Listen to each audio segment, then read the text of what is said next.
AAA writing in video games, in movies, in TV shows has gotten to the point where it is a parody of its former self. Recently, I talked about Forspoken, and looking back at it, she is just Nathan Drake, and unfortunately, she doesn't have the charm that Nathan Drake had. Forspoken's opening was so bad, I actively didn't want to keep playing. It felt like it was written by people who have never touched a game in their lives, which, for an opening, means you have failed miserably. My past couple of videos have been incredibly negative, so I decided to go back and play one of the better openings that I can remember, and that is the Tomb Raider remake. There are many reasons why I'm using Tomb Raider. It has incredible parallels to Forspoken. It is published by Square Enix. It has a female lead. It is about a character who is in an unfamiliar environment and adapting to survive. How did Tomb Raider do it so much better? With Lara Croft, you see a small highlight to a character from the opening cutscene. You then have interaction with the other crewmates on the ship, and as a character, she goes from someone who's incredibly intimidated and just trying to survive Please come and get me. to using the characters around her to then being someone who is willing to attempt to survive in this world for the people. But she still has this self-doubt behind her where she doesn't want the responsibility of even one person's life on her shoulder. Frey, on the other hand, someone who had literally nothing in her real life except a cat which she gives up immediately. When she's given the fate of the world, or the fate of the city to protect, to defend, as someone that can use magic, she just makes a joke and laughs it off. And that is one of the key points which makes Lara Croft someone who is, everyone can relate to stress being given or given responsibility when you aren't ready for it and growing into the role. No one can relate to this all-conquering, nothing phases you character.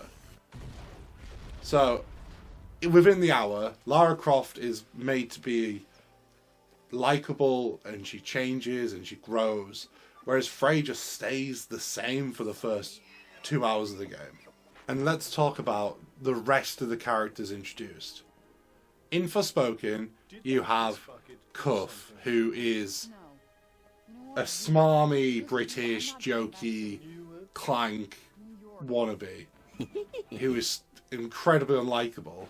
And then you have the exposition machine, who honestly just yaps so much. It made me, like, if I couldn't skip those cutscenes, my controller would have went through my TV in the first 2 minutes. Whereas the Tomb Raider cutscenes, introducing this gaggle of characters, which most of them do die in the beginning, is shorter, which is so much better to take a grasp of. It makes the characters, when they do die, a bit more impactful. It makes Lara's betrayal more impactful come later in the game.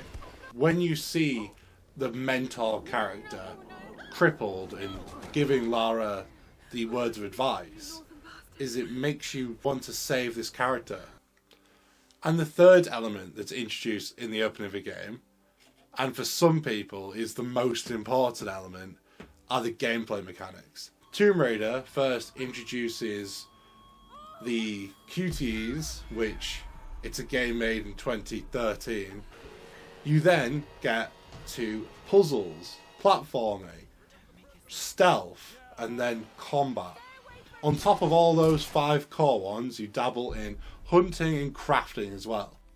All those core elements are introduced one at a time at a pace where you're not dragging on,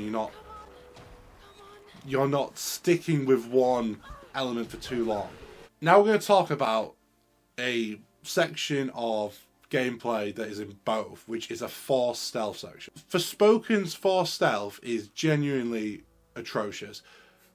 It's honestly, it's the worst thing I've ever played. And like I've played Nerf Legends. Did no one turn around and be like, "This is atrocious"? A Sega CD game would have a better game over screen than this.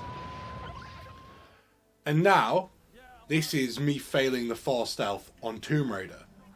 Look how much more dynamic it is. It's brutal. It's just visceral.